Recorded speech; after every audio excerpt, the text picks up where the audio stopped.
आइए, सुनिए, देखिए, समझिए सनातन सत्य। जैसी दृष्टि वैसी सृष्टि, दृष्टि विज्ञान। कुदरत, कुदरती रचना एवं कुदरत के कानून से शाश्वत सुख की प्राप्ति। जोधपुर के परम पूज्य महात्मा उपासक प्रोफेसर डॉक्टर सोहन राज तातेड़ के निर्देशन में सनातन सत्य। जैसी दृष्टि वैसी सृष्टि, दृष्टि विज्ञान।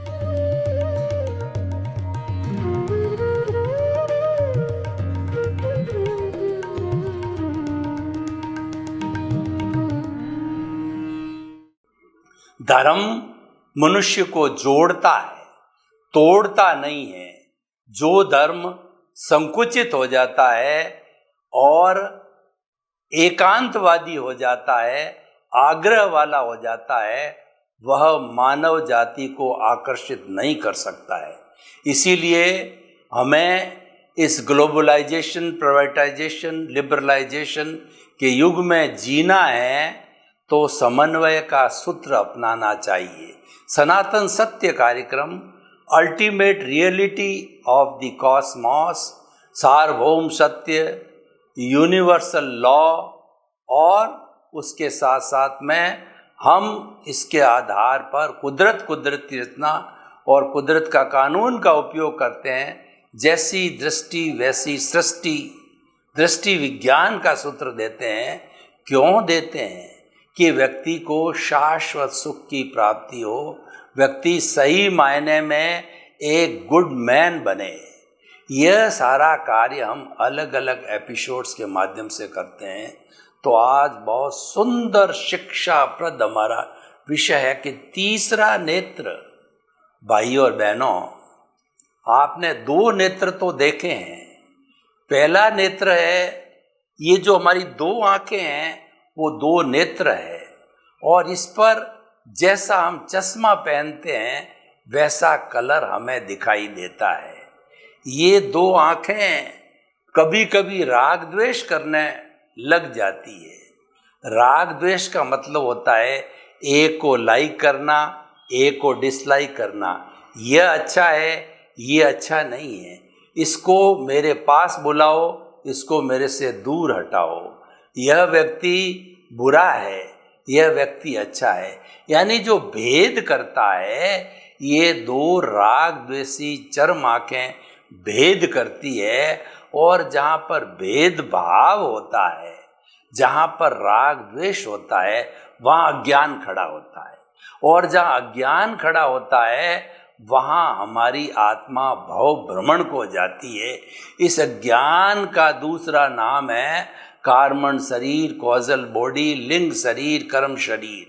यानी इस अज्ञान को समाप्त कर दिया जाता है तो जड़ और चेतन जो इस शरीर में है, ये जड़ रूपी जो शरीर है, ये बेचारा जो पंचभूत का पुतला अलग होकर के जला दिया जाता है। और जब अज्ञान समाप्त हो जाता है, जब राग द्वेष समाप्त हो जाता है, तो हमारी आत्मा जो केवल दर्शन को प्राप्त करके, केवल ज्ञान को प्राप्त करके, और वो 8वां गुणस्थान क्षपक श्रेणी लेकर के 11वें गुणस्थान को बिना टच किए, 12वें में वीतराग, 13वें में केवली, और चौथे में अ उ ई री ल। जितना जितना आयुष्य होता है उतना भोग करके और वह मुक्ति की अवस्था में चली जाती है, सिद्ध शिला में विराजमान हो जाती है।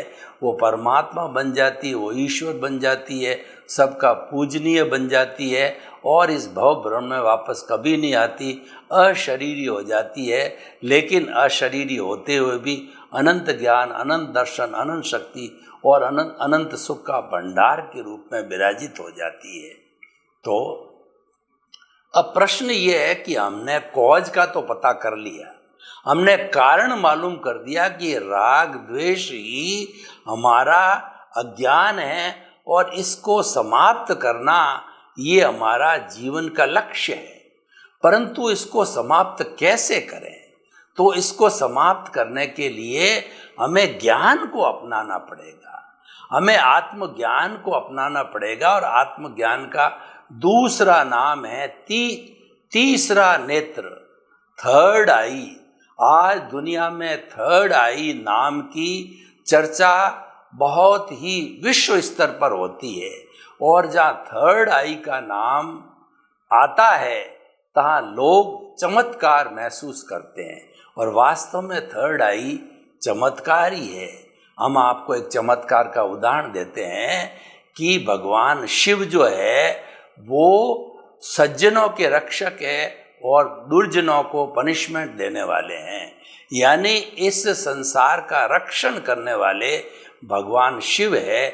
इसलिए भगवान शिव को सभी याद करते हैं, विष्णु भी याद करते हैं, ब्रह्मा भी याद करते हैं, और समस्त प्राणी याद करते हैं। लेकिन हमारे इस जगत के अंदर सज्जन लोगों के साथ में, ऋषि मुनियों के साथ में कुछ राक्षस, कुछ दानव और कुछ दुर्जन लोग भी हैं। तो जब दुर्जन लोग अति करते हैं, यदा यदा ही धर्मस्य ग्लानिर् भवतिर्भाव, जब जब धर्म की हानि होती है तब जो है वो धर्म की स्थापना के लिए भगवान जन्म लेते हैं।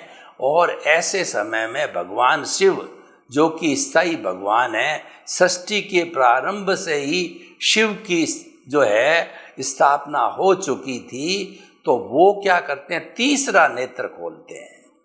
दो नेत्र उसके नेचुरल है ही है, तीसरा नेत्र का मतलब तांडव नृत्य करते हैं, रौद्र रूप धारण करते हैं। वो रौद्र रूप सज्जन लोगों के लिए नहीं है, वो रौद्र रूप दुर्जन लोगों के लिए। हम कई बार देखते हैं कि जो लोग लातों के होते हैं वो बातों से नहीं मानते हैं। दुर्जन लोग बातों से नहीं मानते हैं, उनको तो लातों से मनाया जाता है। पुलिस हमेशा उनको मार पीट, ठोकना पीटना, इन सब चीज़ों से मनाती है, वो बातों से नहीं मानते। और सज्जन पुरुष होता है वो बेचारा एक इशारे से ही जो है अपनी गलती को स्वीकार कर लेता है, वो सही स्थिति को प्राप्त कर लेता है, क्योंकि उसके भीतर सज्जनता है, उसके भीतर किसी को दुख देने की जो है वह मंशा नहीं है।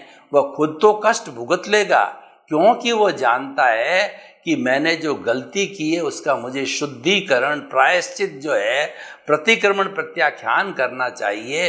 तो इन बातों से ओतप्रोत होकर के वो सच्चाई को उगल देता है। और अमूमन जो है वो सज्जन व्यक्ति कोई बड़ी गलती भी नहीं करता है, और उस पर गलती थोप दी जाती या छोटी मोटी हो जाती है तो वह उसको स्वीकार कर लेता है।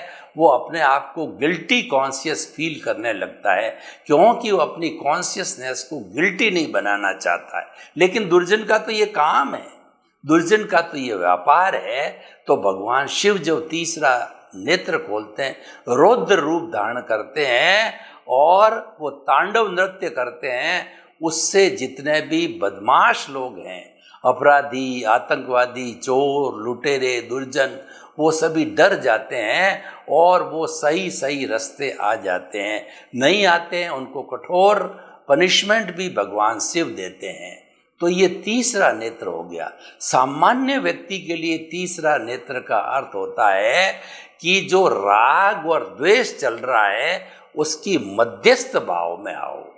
वो मध्यस्थ भाव है, वो समता की साधना है।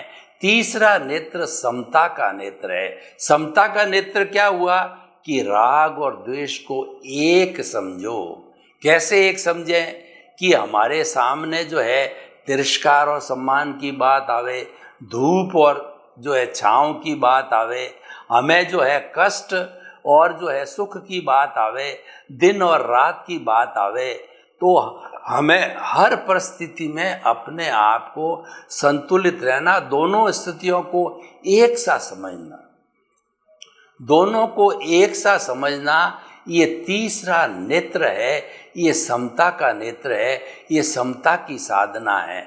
समता की हम परिभाषा करें तो सम रहना, सम का मतलब संतुलित रहना, दोनों स्थितियों में राग और द्वेष, दोनों स्थितियों में एक सा रहना, वो समता की साधना कहलाती है। और देखिए, हम ये भी कहना चाहते हैं कि कषाय का अगर प्रतिरोधात्मक शक्ति है तो वो समता है। प्रतिरोधात्मक शक्ति का अर्थ होता है जहर को जहर से मारा जाता है। हमारे शरीर के अंदर कोई जहर चढ़ जाता है तो जहरीली दवा दी जाती है, उसके ऊपर वो रिएक्शन करती है और उस जहर को दबा देती है, उस जहर को समाप्त कर देती है। जैसे कि सांप काट देता है तो जहर का इंजेक्शन दिया जाता है और उस जहर को उतारा जाता है। तो इसीलिए जो है हमें प्रतिरोधात्मक शक्ति को समझना चाहिए। हमारे भीतर कषाय पैदा हो गया तो प्रतिरोधात्मक शक्ति समता को खड़ा कर दो। हमारे अगर अशुभ भावों ने डेरा डाल दिया है तो आप पुरुषार्थ करके उसकी जगह जो है शुभ भावों को खड़ा कर दो। देखिए, किसी घर के अंदर हमारे पापोदय से या बदला लेने की दृष्टि से किसी से हमारी अनबन हो जाती है तो वो किसी दादा को ला कर के हमारे घर में बिठा देता है। दादा डांट फटकार करता है, हमको ठोकता है, पीटता है और घर से बाहर धक्का दे देता, क्योंकि हमारी ताकत उससे दादा से लड़ने की नहीं है। दादा से लड़ने वाला बड़ा दादा हो सकता है या पुलिस ही लड़ सकती है। तो हम उस दादा से लड़ने के लिए हमें क्या टेक्निक अपनानी चाहिए कि बड़े दादे को उसके सामने खड़ा कर दो तो छोटा दादा स्वतः ही जो है वो भाग जाएगा और बड़ा दादा की वजह से हमको विजय मिल जाएगी। इसीलिए अशुभ भाव आते हैं तो शुभ भावों को खड़ा कर दो, अशुभ भाव दब जाते हैं और शुभ भाव डोमिनेट हो जाते हैं। तीसरा नेत्र जो है वो हमारे कषाय को दबाने का नेत्र है। वो कषाय को दबाने की दवा है, वो खुलना चाहिए। मैं आपको एक तीसरे नेत्र का जो है उदाहरण देना चाहता हूँ कि एक बेचारा अंधा व्यक्ति था और बहुत दुखी था, जन्म से अंधा था। तो जीसस क्राइस्ट के पास में गया, जीसस क्राइस्ट के पास जाके गिड़गिड़ाया, हे प्रभु आप सबको सुख देने वाले हो, तो मैं जन्म से अंधा हूँ, मुझे आँखें दो कि मैं दुनिया को देख सकता हूँ। वो बड़ा भाव विहल होकर के गिड़गिड़ाया, निवेदन किया। और जीसस क्राइस्ट तो भगवान का रूप था, वो तो करुणा के सागर थे, तो उन्होंने जो है तथास्तु बोला, यानी उसको आँखें मिल गई। अब वो जवान था तो उसने अपनी आँखों मिलने के बाद इस दुनिया को देखा कि दुनिया में क्या हो रहा, प्रथम बार देखा। तो वो जो उसने एक जो है सुंदरी को देखा, एक अप्सरा को देखा और उसके प्रति उसकी जो है मोह की चेतना जागृत हो गई और वह उसकी तरफ से भावुक हो गया और कुछ गलत काम के लिए उद्यत हुआ, भागने लगा उसके पीछे उसके रूप को देख करके।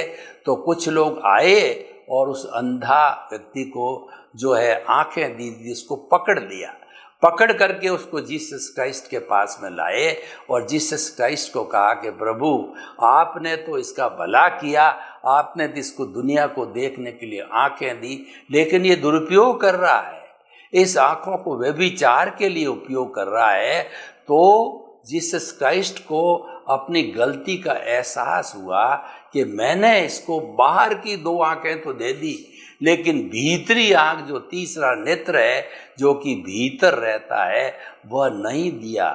वो तीसरा नेत्र समझ का नेत्र होता है, वो विवेक का नेत्र होता है, वह समता का नेत्र होता है, वह संतुलन का नेत्र होता है, वो मैंने उसको नहीं दिया। अपनी भूल का एहसास हुआ और उसको समझाया तो उसने भी अपनी गलती स्वीकार की और फिर जो है वो सही रास्ते पर आ गया।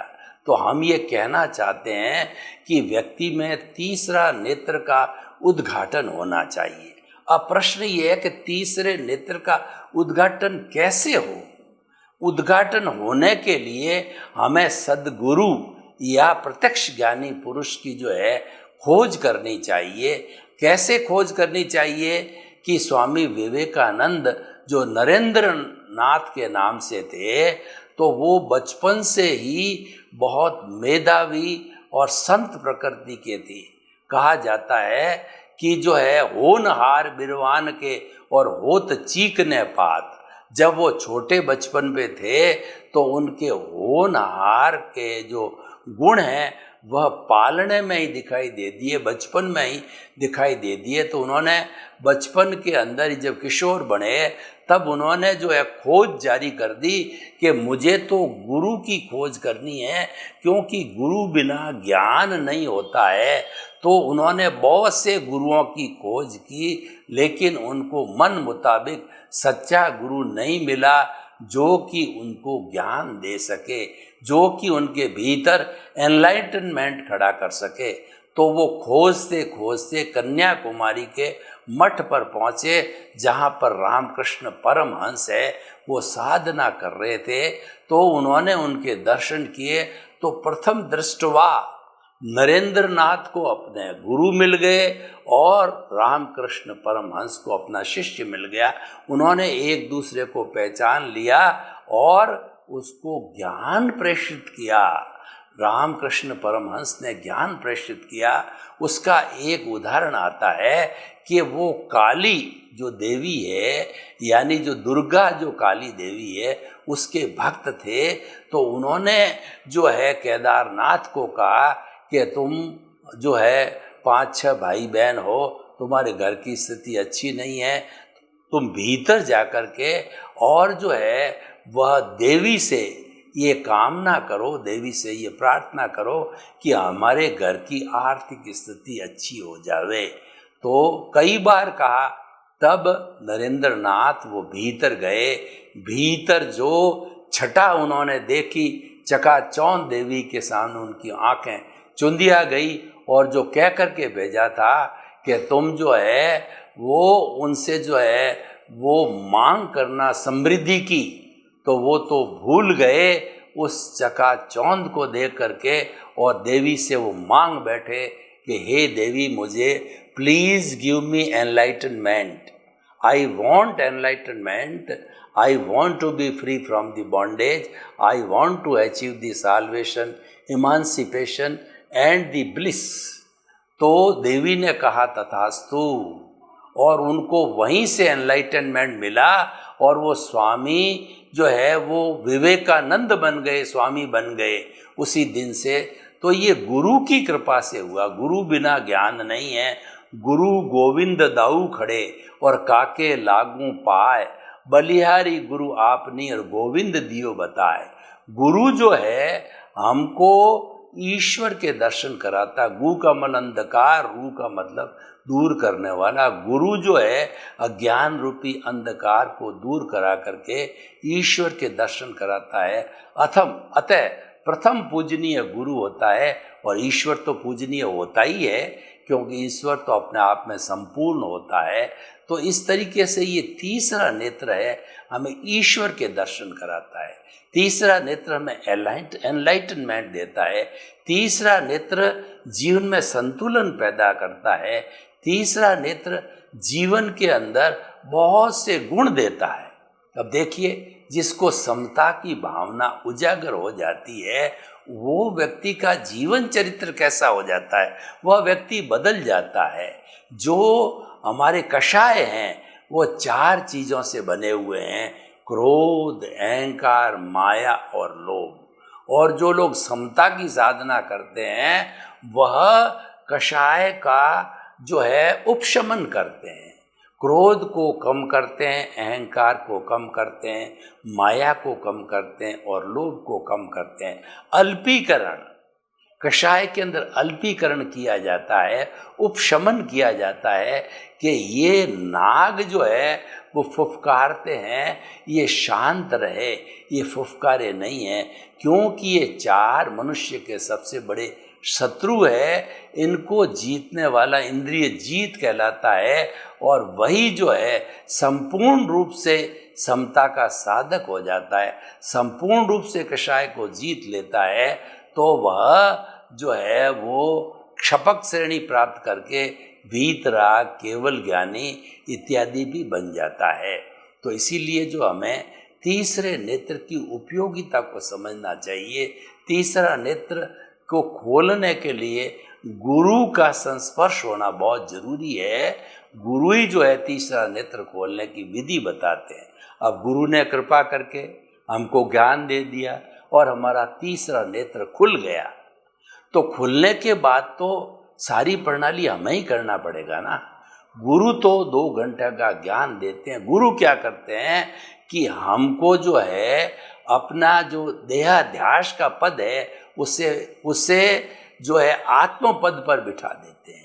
यानी हम जो अभी तक बहिर आत्मा थे, जीवात्मा थे, स्वार्थ की चेतना से प्रेरित थे, उसको हटा करके वो जो है वो अंतरात्मा और परार्थ के पद पर बिठा देते हैं कि तुम 24 घंटे एक ही माला फेरो कि मन वचन काया से मुक्त, ऐसा मैं शुद्ध आत्मा हूँ।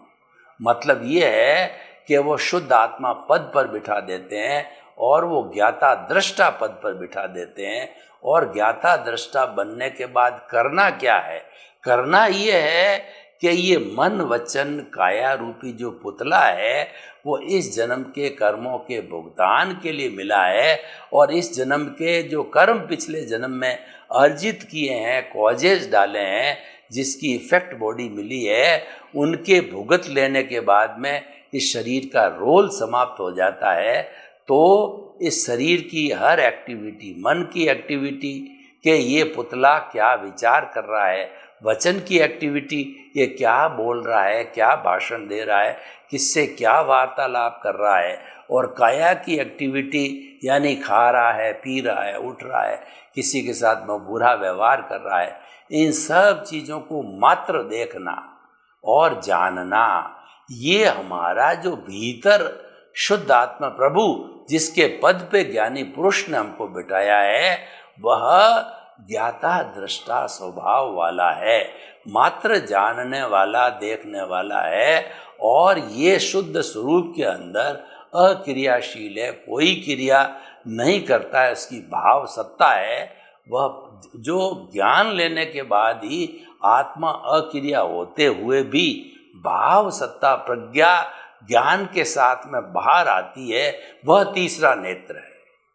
जो प्रज्ञा है वो हमारा तीसरा नेत्र है, यानी ज्ञानी पुरुष हमारा तीसरा नेत्र खोल करके और प्रज्ञा को, भाव सत्ता को आत्मा के प्रतिनिधि के रूप के अंदर बाहर निकाल देते हैं, और प्रज्ञा एक गवर्निंग फैक्टर बन जाती है। प्रज्ञा मोक्ष की अभिलाषी है, प्रज्ञा मोक्ष की प्रतिनिधि होती है, प्रज्ञा तीसरा नेत्र होता है। प्रज्ञा हमें कभी भटकाती नहीं है, प्रज्ञा राग द्वेष से संतुलन की बात करती है, प्रज्ञा ज्ञान को पहचानने की बात करती है, प्रज्ञा अच्छा इंसान बनने की बात करती है। तो प्रज्ञा का जागृत होना मतलब तीसरा नेत्र खुलना है।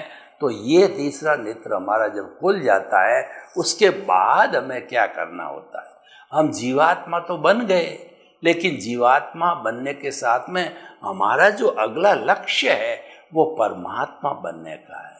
हर मनुष्य के अंदर परमात्मा बनने की अर्हता है। अगर वो सही सही दिशा के अंदर कार्य करे तो हर आत्मा परमात्मा बन सकती है। तो सबसे पहले उसको ज्ञान लेना होगा, यानी सबसे पहले उसको जो है वो जीवात्मा से अंतरात्मा में आना पड़ेगा। तो अंतरात्मा के अंदर आना जो है वह आगे अपना परमात्मा बनने का रास्ता खुल जाता है। तो हम उसके अंदर क्या करें परमात्मा बनने के लिए? परमात्मा जो है वो परमार्थ का रास्ता है, जगत कल्याण, लोक कल्याण, परोपकार का रास्ता है। उसको जो पाने के लिए जो हमें 3 बातों पर ध्यान देना है। हमारा तीसरा नेत्र खुल गया जो है हमारे गुरु की कृपा से, हमारे ज्ञानी पुरुष की कृपा से। अब हमें 3 बातों पर ध्यान देना है। वो 3 बातें कौन कौन सी 3 बातें हैं वो हमको देखनी है कि जो हमारा जो है प्रीति, जागृति और अनुभव, हमको परमात्मा, हमें आत्म पद पर बिठा करके ये जो है प्रीति करा दिया, एहसास करा दिया कि तुम तो मूल रूप के अंदर शुद्ध आत्मा तत्व हो, जो तुम्हारे भीतर विराजमान है। वो अक्रिया है, वो अनंत ज्ञान, अनंत दर्शन, अनंत शक्ति और अनंत सुख का धाम है। वह ज्ञाता दृष्टा है। ये प्रतीति हमें 100% बिठा दी। और साथ साथ के अंदर जो है वो दूसरी चीज हमें बख्शिश की गई कि तुम जागृति लाओ। 15% की जागृति भी हमको डेवलप करके दे दी कि तुम हर क्षण जो ये जागृति रखो कि मैं मन वचन काया से मुक्त ऐसा शुद्ध आत्मा हूँ। मैं मन वचन काया नहीं हूँ, मैं तो उससे मुक्त ऐसा शुद्ध आत्मा हूँ। जब शुद्ध आत्मा की हम अनुभूति चालू करते हैं तो धीरे धीरे अनुभूति 2% हमको ज्ञानी पुरुष अनुभूति करा देते हैं, क्योंकि वो रास्ता तीसरा नेत्र खोल देते हैं। तो रास्ता बताने के बाद में हमारी जागृति, हमको अभ्यास करना है, चलना हमको पड़ेगा। देखिए, अगर मान लो आपको जो है वो स्वर्ग जाना है तो मरे बिना स्वर्ग नहीं मिलता है। तो आपको मुक्ति को जाना है, ब्लिस को प्राप्त करना है, तीसरा नेत्र को आपका खुला ही रहे, तो आपको सारा एफर्ट्स जो है, आपको जो है रियल पुरुषार्थ आपको ही करना पड़ेगा। वह रियल पुरुषार्थ क्या है कि आप जो है ये हर वक्त चिंतन करते रहो। जब कभी भी मन के अंदर विचार आए, हमको देहाध्यास के विचार आए, तो हमको कहना कि हम ये मैं नहीं हूँ। जैसे कि सोहनराज मेरा नाम है, मैं सोहनराज नहीं हूँ, मैं तो शुद्ध आत्मा पद पे बैठ गया हूँ, तो मैं तो शुद्ध आत्मा हूँ, मूल रूप से शुद्ध आत्मा हूँ, ऐसा चिंतन करना चाहिए। और हमारा ध्यान जब आकर्षित जो है जड़ की तरफ ज़्यादा होता है, जड़ से हम मोहित हो जाते हैं, तो जड़ का कोई भी भाव आए वो हमें बोलना चाहिए। जैसे कि हम मंत्रोच्चार के साथ में यज्ञ करके किसी चीज़ का समर्पण यज्ञ में करके बोलते हैं स्वाहा। हमने धूप अगरबत्ती की सामग्री डाली, स्वाहा। हमने घी डाला, स्वाहा। हमने कोई भी पवित्र चीज़ जो है पर्यावरण को शुद्ध करने के लिए यज्ञ के अंदर डाली, तो स्वाहा। तो उसी तरीके से आपके शुद्ध आत्म तत्व के सिवाय कोई भी तरह का देहाध्यास का जो आवे, कर्ता भाव आवे, तो ऐसी स्थिति के अंदर आपको मन ही मन बोलना है कि स्वाहा, यानी उसकी आहुति देनी है। अध्यात्म युग के अंदर उसकी, अध्यात्म यज्ञ के अंदर उसकी आहुति देनी है। और जैसे जैसे आहुति आप देते जाएंगे, तैसे तैसे वैसे वैसे आपका ये तीसरा नेत्र है वो बहुत अभ्यासरत हो जाएगा। और ऐसा तीसरा नेत्र जो है वो अभ्यास करते करते आपको परमात्मा भी बना सकता है। तो अतः हम निष्कर्ष के तौर पर ये कहना चाहते हैं कि तीसरा नेत्र जो है समता का नेत्र है, जीवन निर्माण का नेत्र है, मुक्ति का नेत्र है, सुख का नेत्र है। और इसको जो हमने विधि बताई है उस विधि से इसकी साधना करते रहना चाहिए। सर्वे भवन्तु सुखिनः, सर्वे सन्तु निरामया। लोक के सब जीवों को सुख मिले, शांति मिले, आनंद मिले, सब सौहार्द से रहें, सब भाईचारे से रहें, भातृत्व भाव से रहें। आपके प्रति मंगल भावना शुभ।